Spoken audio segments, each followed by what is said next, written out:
Hello students, हम फिर से आए हैं आपके सामने आपके लिए आपकी वर्कशीट नंबर 65 लेकर। आपकी क्लास 10th की साइंस की वर्कशीट है ये, जो आपकी शेड्यूल हुई है for 9 December 2020।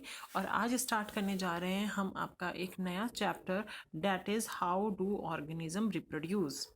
That means organisms जो होते हैं, लिविंग ऑर्गेनिजम्स जो होते हैं, वो किस तरीके से प्रजनन करते हैं, रिप्रोड्यूस करते हैं। अब ये reproduce, that means what is the meaning of this reproduction, ठीक है, और ये क्यों होता है। अब आप सभी जानते हैं कि रिप्रोडक्शन का मतलब है कि कोई भी ऑर्गेनिज्म अपने ही जैसी एक प्रोजेनी को प्रोड्यूस करता है। बट ये क्यों ज़रूरी है, क्यों करना ज़रूरी है? ये ज़रूरी है for the survival of an organism. Reproduction is not necessary but this is essential. ये नेसेसरी तो नहीं है बट ये ज़रूरी है। क्यों ज़रूरी है? For the perpetuation of the species, यानी वो अपनी स्पीशीज़ को इस पूरे वर्ल्ड के अंदर या इस संसार में बना कर रखे। ठीक है, अगर वो रिप्रोड्यूस नहीं करेगी तो उसकी तो प्रजाति लुप्त ही हो जाएगी। ठीक है, how do organisms create exact copy of them selves. Reproduction का मतलब यही है कि वो अपने ही जैसे ऑर्गेनिज्म को प्रोड्यूस करता है, वो किसी और के जैसे तो ना प्रोड्यूस करेगा। ठीक है, वेदर डायरेक्टली और indirectly they produce the organism of similar to themselves. तो हम कह सकते हैं that organism look similar if their body designs are similar. अगर उनका बॉडी डिजाइन सिमिलर है तो ऑर्गेनिज्म भी सिमिलर है। If body design are to be the similar, the blueprint of this design should be similar. Thus, reproduction as at the most basic level would involve the making the copies of the blueprint of the body design. Reproduction का मतलब है कि same exact blueprint copy बनाना organism की। जैसे हम human being हैं तो हमारे जो ऑर्गेनिजम्स होते हैं, हमारे जो ऑफस्प्रिंग्स होंगे वो बिल्कुल हमारे ही जैसे होंगे। हम कह सकते हैं जैसे हमारे उनका बॉडी डिज़ाइन का ब्लूप्रिंट बिल्कुल हमारे ही जैसा है। ठीक है, then we know the chromosome in the nucleus. हम क्रोमोजोम जानते हैं न्यूक्लियस के अंदर प्रेजेंट होते हैं। ठीक है, और क्रोमोजोम जो होते हैं वो क्या कंटेन करते हैं? Information for the inheritance. ठीक है, इनहेरिटेंस किसकी? फीचर्स की, यानी हमारे जो नाक नक्श हैं, हमारे अंदर जो कैरेक्टरिस्टिक्स हैं, जो फीचर्स हैं, उनकी किन से इनहेरिटेंस हो रही है? From the parents. कहाँ जा रही है? To the next generation. किस में? In form of DNA. क्या जा रहा है? डीएनए जा रहा है। ठीक है, द डीएनए। अब ये डीएनए की फुल फॉर्म क्या होती है ये आपको याद रखनी जरूरी है। डीएनए की फुल फॉर्म होती है डीऑक्सीराइबो न्यूक्लिक एसिड। ठीक है, अब ये डीएनए कहाँ प्रेजेंट है? ये डीएनए क्रोमोसोम्स में प्रेजेंट होता है और क्रोमोसोम्स न्यूक्लियस के अंदर प्रेजेंट होते हैं। तो हम कह सकते हैं कि DNA in the cell nucleus. ठीक है, ये ही एक इंफॉर्मेशन सोर्स है for making the proteins. And if the information is changed, अगर इंफॉर्मेशन डीएनए की में चेंज्ड हो गए तो डिफरेंट प्रोटीन बन जाएगा। ठीक है, अगर डिफरेंट प्रोटीन बन जाएगा तो जो बॉडी के अंदर डिजाइन ब्लूप्रिंट जा रहा था उसके अंदर क्या हो जाएगी? ऑल्ट्रेशन हो जाएगी कुछ ना कुछ। ठीक है, जो डिसिमिलैरिटीज होती हैं between the parent and the offspring, वो किसकी वजह से आ जाती हैं? Due to the alteration in the DNA. DNA के कुछ वेरिएशंस आ जाती हैं। Therefore copying of duplicate of genetic material और DNA through the replication. DNA, अब ये तो है नहीं कि पेरेंट्स अपना ही डीएनए एकदम से, डीएनए पहले अपनी कॉपीज़ बनाता है। डीएनए डबल होता है और डीएनए बिल्कुल अपनी ही जैसी कॉपी बनाता है, इसलिए हम उसको क्या बोलते हैं? रेप्लिकेशन बोलते हैं उस प्रोसेस को, क्योंकि वो अपनी रेप्लिका बना रहा है, बिल्कुल अपनी ही जैसी कॉपी बना रहा है, अपनी डुप्लीकेट कॉपी बना रहा है। इसीलिए उसको हम जो है डीएनए कॉपिंग और डीएनए रेप्लिकेशन कहते हैं। और यही रेप्लिकेटेड कॉपी जो है इनहेरिट होती है बाय द प्रोजेनी।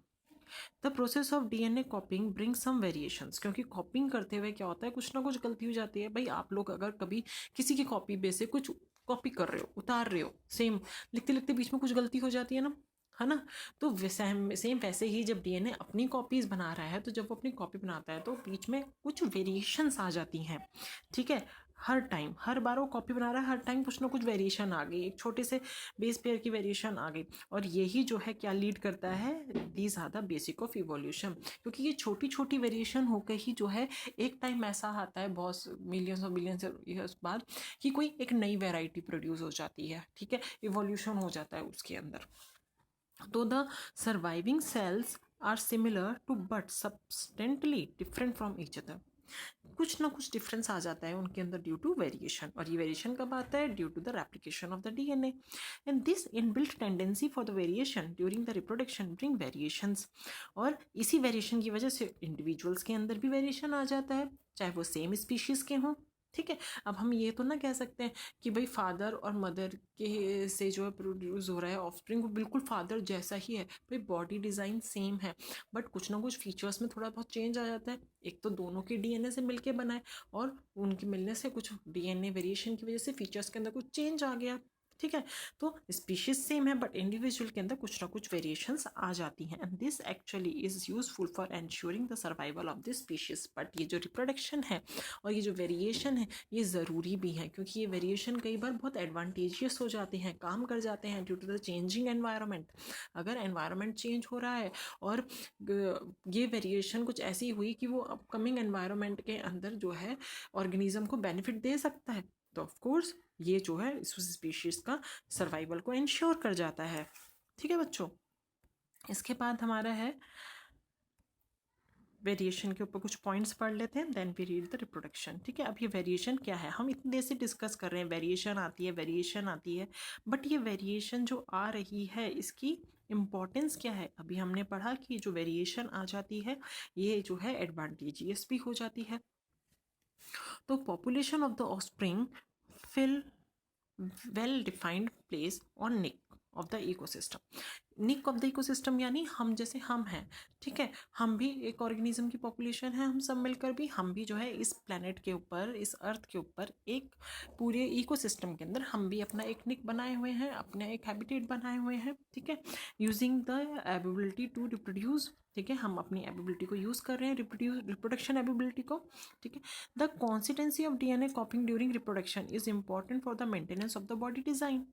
ठीक है, बॉडी डिज़ाइन को मेंटेन करने के लिए ज़रूरी है, क्योंकि जैसा डीएनए जाएगा वैसी ही इंफॉर्मेशन जाएगी, जो इंफॉर्मेशन जाएगी वही ब्लूप्रिंट है और सेम ब्लूप्रिंट ही ऑफस्प्रिंग अपना देगा। ठीक है, and that features that allow the organism to use the particular name. Reproduction is therefore linked to the stability of the population of species. However, nick can be changed. यानी reproduction तो link करता है, ठीक है, ताकि species के अंदर, species population के अंदर एक स्टेबिलिटी बनी रहे, बट निक चेंज हो सकता है। ठीक है, इसके जो रीजंस हैं वो कंट्रोल्ड है, is beyond the control of organisms. ठीक है, for example if the population of the reproductive organism were suited to particular niche, अगर जैसे हम हैं, अब हम देखते हैं हर ऑर्गेनिज्म, हम देखते हैं ये एनिमल यहाँ मिलता है, इस तरीके के लोग यहाँ मिलते हैं, वहाँ का ऑर्गेनिज्म यहाँ के एनवायरनमेंट में सर्वाइव नहीं कर पाता। तो ये हम क्यों बोल रहे हैं, ये हम इसलिए बोल रहे हैं क्योंकि जो पॉपुलेशन है रिप्रोड्यूसिंग ऑर्गेनिजम्स की वो एक पर्टिकुलर निक के लिए सूटेड है। ठीक है, अगर उनका निक जो है ड्रास्टिकली ऑल्टर कर दिया जाए तो उस पॉपुलेशन को जो है वहाँ से क्या हो जाएगा, सर्वाइव करना मुश्किल हो जाएगा और वो वहाँ से क्या कर जाएगी, वाइप आउट कर जाएगी, यानी हट जाएगी, ख़त्म हो जाएगी वो population. However, if some variant were to be present in a few individual in this population, लेकिन अगर इस पॉपुलेशन के अंदर कोई एक वेरिएंट स्पीशीज़ है, यानी एक ऐसी स्पीशीज़ है जिसके अंदर डीएनए के अंदर वेरिएशंस आई थी, ठीक है, and they would be a chance to survive them, हो सकता है वो वेरिएशन उसके सर्वाइवल के लिए बेनिफिटेड हो। If there were a population of the bacteria, जैसे एक पॉपुलेशन है बैक्टीरियाज की जो टेम्परेट वाटर के अंदर रहते हैं, if the water temperature were be increased, अगर उसके वाटर टेम्परेचर को इंक्रीज कर दिया जाए या इंक्रीज हो जाए, किसकी वजह से, ग्लोबल वार्मिंग की वजह से, तो most of this bacteria would die, बहुत सारे बैक्टीरिया मर जाएंगे। लेकिन जो वेरिएंट होंगे, यानी जिनके अंदर कुछ वेरिएशन होगी, जिस वेरिएशन की वजह से वो हाई टेम्परेचर और हीट रेजिस्टेंट होंगे, they will survive and they grow further, और वो अपनी पॉपुलेशन को आगे बढ़ा लेंगे। ठीक है बच्चों, तो हम ये कह सकते हैं दैट द वेरिएशन इज दस useful for the survival of the species over the time. अब हम रिप्रोडक्शन की डेफिनेशन पढ़ लेते हैं। यहाँ पे रिप्रोडक्शन क्या है, reproduction is the life process that ensure that a plant or animal species will not disappear from this earth is reproduction. Reproduction वो एक life process है, यानी वो एक जैव पराक्रम है जिसके जो इंश्योर करता है कि जो प्लांट्स हैं और जो एनिमल्स स्पीशीज़ हैं वो डिसअपियर नहीं होंगी इस अर्थ के ऊपर से। ठीक है, क्योंकि वो अपनी प्रोजेनी प्रोड्यूस कर रही है, जिन प्रोजेनी के पास उनके ही जैसे डीएनए की कॉपी है, डैट मीन्स उनका बॉडी डिज़ाइन ब्लूप्रिंट उनके पास है। तो by which an organism produce new individual that look very much like them. ठीक है, अब हमारे टू टाइप के रिप्रोडक्शन सिस्टम है, एक असेक्चुअल और एक sexual. Asexual that means only one parent give rise to progeny, सिर्फ एक पेरेंट बहुत है, इसके अंदर मेल और फीमेल दो अलग सेक्सेस की जरूरत नहीं है, only one parent is capable to produce the progeny. But sexual के अंदर two parents are involve, sexual के अंदर टू पेरेंट्स इन्वॉल्व होते हैं for the process of reproduction.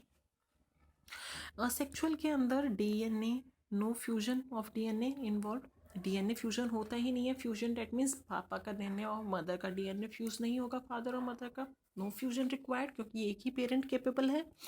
Sexual reproduction का मतलब fusion of gamete take place, ठीक है, इसके अंदर क्योंकि टू पेरेंट्स हैं तो दोनों पेरेंट्स का गैमेट फ्यूजन होगा।